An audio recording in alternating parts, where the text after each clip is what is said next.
The title of this book is How to Make a Negro Christian. Now, after having read this book, I realized that it doesn't talk really about, it talks a little bit about how to make a black man a Christian.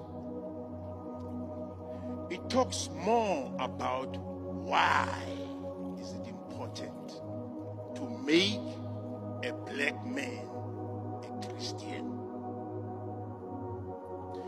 And very few books have broken my heart like this book. I will not lie to you. Very few books have broken my heart like this. Because this book, firstly, brought to my attention that we did not choose to be Christians. Christianity was imposed on us with the most vile, violent, inhuman methods that you can perceive. This book also clearly identifies the fact that for black people to become Christians, it was more for the advantage of white people than it was for the advantage of black people. It served the best interest of white people for me to be a Christian than it does serve my interest. Another point, it talks about this guy called Dr. Reverend Charles Colcock Jones. Dr. Charles Colcock Jones was a slave master who had plantations, about 6-7 plantations. And in each plantation, there were slaves. There were black slaves. Now, in the north, black people were not even allowed to worship God.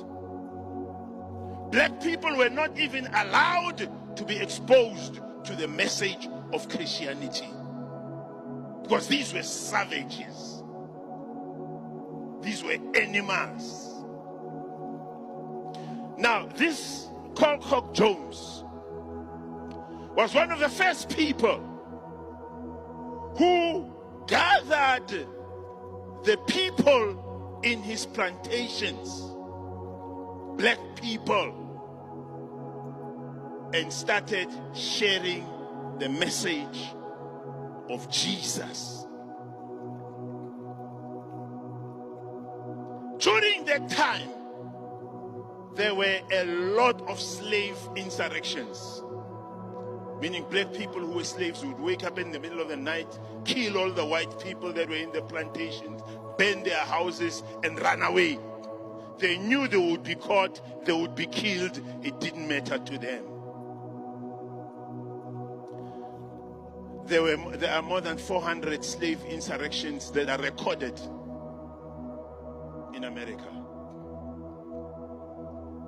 This is the guy who started saying, let me gather black people and let me teach them about Jesus. Let me teach them about the gospel. And he realized this. The more he taught them the Bible, the more he taught them the Bible, the more tamed, the more docile, the more diluted they became. The more he taught them the gospel, the more humble they became. The more he taught them the gospel, the more a threat, the less a threat they became to white people. And he's one of the few people who never had a slave insurrection in his plantations. Now he took it upon himself to teach white people and said, do not be afraid to teach black people the message of Christianity, because it makes them less militant, it makes them docile, it makes them humble, it makes them controllable.